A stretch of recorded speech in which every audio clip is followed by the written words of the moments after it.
Alors, aujourd'hui, nous allons voir le système métrique. Donc, le système international d'unité, aussi appelé système métrique, c'est un système d'unité qui est utilisé par la majorité des pays dans le monde.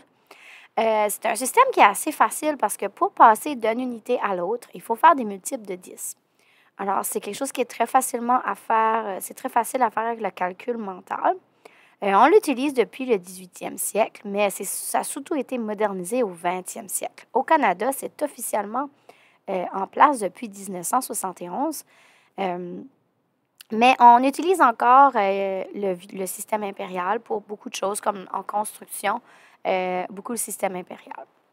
Alors, voici les unités du système métrique. Alors, dans le système métrique, on peut partir du mètre, qui est une unité de longueur, du gramme, qui est une unité de masse, litre, qui est une unité de volume. Puis ensuite de ça, on va rajouter des préfixes devant notre unité de mesure pour être capable d'aller chercher des grandes et des petites mesures. Okay? Donc, si on travaille avec des longueurs pour l'instant, donc on va travailler avec le mètre. Donc, dans un mètre, là, à peu près, là, dépendant comment grand tu es, c'est à peu près la longueur de tes bras quand c'est ouvert, là, à peu près. Dans un mètre, tu as 10 décimètres. Okay? Donc, si tu as un mètre, puis tu fais fois 10, ça te donne 10 décimètres. Décimètres, c'est à peu près comme ça de long. Okay?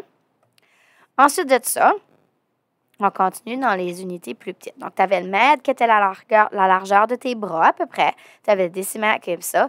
Là, on va se rendre à ceci. Ça, c'est un centimètre. Dans un décimètre, il y a 10 centimètres. Sauf si j'ai un décimètre, je fais fois 10, puis ça me donne 10 centimètres. Mais si je veux partir du mètre, puis je veux me rendre au centimètre, il faut que je fasse fois 10, puis il faut que je fasse fois 10. Ça veut dire que ça me donne 100 en réalité. Okay? Donc, si on part de notre mètre de départ, donc dans un mètre, j'ai 10 décimètres et des centimètres, j'en ai fois 10 fois 10. Faites attention, ce n'est pas fois 20. Je sais que vous avez tendance à voir, c'est 10, c'est fois 10 deux fois, donc on va faire fois 20. Non. Fois 10, ça fait fois 100. Donc, dans un mètre, j'ai 100 centimètres. À peu près ça de long. Puis là, je vais me rendre encore plus petit. Je vais vous faire loucher. OK? 1 millimètre. OK? C'est petit, c'est entre mes ongles. Donc, pour me rendre de 1 mètre, qui est la largeur de mes bras, là, de bout à bout, je vais faire fois 10, fois 10, fois 10. Ça veut dire fois 1000. Donc, j'ai 1000 millimètres dans 1 mètre. C'est tous des bons 10. OK? Donc, dans 1 centimètre, j'ai 10 millimètres. Dans 1 décimètre, j'ai 10 centimètres. Dans 1 mètre, j'ai 10 décimètres. C'est tout le temps des bons 10. Par contre, lorsqu'on va dans les plus petites mesures, puis là, on ne va pas trop les utiliser en maths 9, mais on a le micro, le nano et le pico. Et ça, c'est des bons, c'est plus des bons de 10, c'est des bons de 1000. Donc là, pour aller en micro, il faudrait faire fois 1000. Ici, il faudrait faire fois 1000. Et là, il faudrait faire un autre 1000 parce qu'on tombe dans les valeurs qui sont... C'est presque pas inimaginable comment c'est petit. Maintenant, si on va dans les plus grandes mesures, donc dans les décamètres, j'ai 10 mètres dans un décamètre. Donc, si j'ai 1 mètre, je fais 1 divisé par 10, ou j'ai 0,1 décamètre. Ensuite, j'ai les hectomètres. OK? J'ai 10 décamètres dans 1 hectomètre. Ça fait, je vais faire divisé par 10, divisé par 10. De mètre à hectomètre, c'est divisé par 100. Fait que là, je suis rendue à 0,01, 1 centième de hectomètre. Et ensuite, je vais faire un autre bond de 10. Donc, dans 1 kilomètre, j'ai 1000 mètres. Ça veut dire que 1 mètre, c'est 0,001 kilomètre. Ensuite, je peux aller dans les très grandes mesures, le méga, le giga et le tétra. Remarquez que l'unité de base, mètre, gramme, litre, ça peut aussi être des bits pour l'électronique. Donc, des mégabits, des mégabytes, des mégabits, des gigabits, des terabits. Donc, ici aussi, vu que c'est des très grandes mesures, au lieu de faire des bonds de 10, on fait des bonds de 1000. Mais on ne va pas trop les utiliser cette année.